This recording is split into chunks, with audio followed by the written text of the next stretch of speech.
Hey guys, and welcome back to Battlefront Updates. Today I thought we would take a bit more in-depth look at the Star Wars Battlefront trailer that was shown yesterday at E3. Unfortunately, the trailer didn't contain as much in-game footage and information about the game itself that we might have hoped for, so this analysis won't be as long as I planned beforehand. But there is still a few things I've seen in the trailer that you might miss if you only watch it once, that may actually have clues to a few details of the upcoming Battlefront game. I just want to make clear though that I make a lot of assumptions in this video, but that's simply because I think that all the details we see in the trailer might actually be reflected in the game itself. Anyways, the trailer starts off with a pretty cool intro showing the DICE office right here in Stockholm, first from the outside and then fading into a view directly inside the office. And this is where the first interesting thing I noticed shows up. If you take a careful look at this computer screen right here, you can actually see a Sith on it. And by the looks of it, it's not just a screensaver or desktop background, but it's opened up in some kind of editing software, maybe for concept art. So could this actually mean that they are working on heroes and villains for the upcoming game? Well, who knows? I really hope they are. And after this they talk about how they are working hard to make the new game really reflect the Star Wars universe by going back to the original props and recording spots for the movies. And right here we can catch the next pretty interesting thing, which is one of the DICE devs checking out and photographing the Death Star props right here. So could this be a hint towards the Death Star being included in the upcoming game? Well, I really hope so. It could be for concept art only, but if we are really lucky it could actually mean that they are working on an outside map of the Death Star.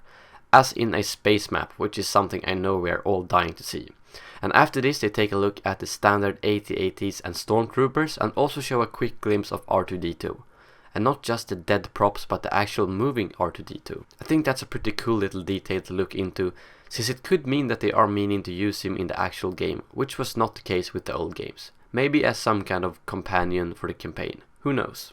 After this we get to see the DICE devs visiting the original recording spots for the scenes on Hoth and Endor to capture the whole feeling of these places. And then they show the outcome of this in terms of alpha engine footage that looks absolutely stunning. And as I talked about in my previous video, this is all rendered in real time and is by no means post-processed. So at the max settings we can actually expect the game to look this good. And right here on the computer screen we can see some extended Hoth footage, also featuring the classic Hoth defense turret and Hoth disc turret that can be used in the old Star Wars Battlefront games, which is always good to see. And now comes something else that could actually strengthen my claim that they are implementing heroes and villains. Because the blaster pistol that they are showing right here does actually look like the DL-44 heavy blaster that is used by Han Solo. And I am by no means an expert on Star Wars weaponry, but after doing some extensive research, it really does look like Han Solo's blaster, and not at all as the blasters used by the Rebellion. I really do hope that I'm correct at this point, because heroes and villains is one of the most important things in my opinion. And right here they also show off the Stormtrooper helmet, which in my opinion looks mind-blowing. At first glance it really looks like something recorded with a camera, and not in-game rendered footage. And after that they actually show off some of the AT-STs in movement, and the movement of them looks extremely accurate compared to the movies, and I can't wait to see how they will look with all of the skins applied and actual environment in the background. Lastly they show off this really cool clip of a rebel jumping on a speeder bike on Endor and racing away from an AT-ST. The graphics in this clip look stunning as well, and something I noticed was how accurately they have worked to copy the little white smoke puffs that shows up from the AT-ST's shots, just like in the movies. Just take a look here and see how similar it looks to the movie. I'm really glad to see that they have taken their time to replicate details as fine as those, because it shows that they have real dedication to not let the fans down. And in the end of the video, Nicholas finishes off with a quote from Yoda: "Do or do not, there is no trying." Do or do not. There is no trying.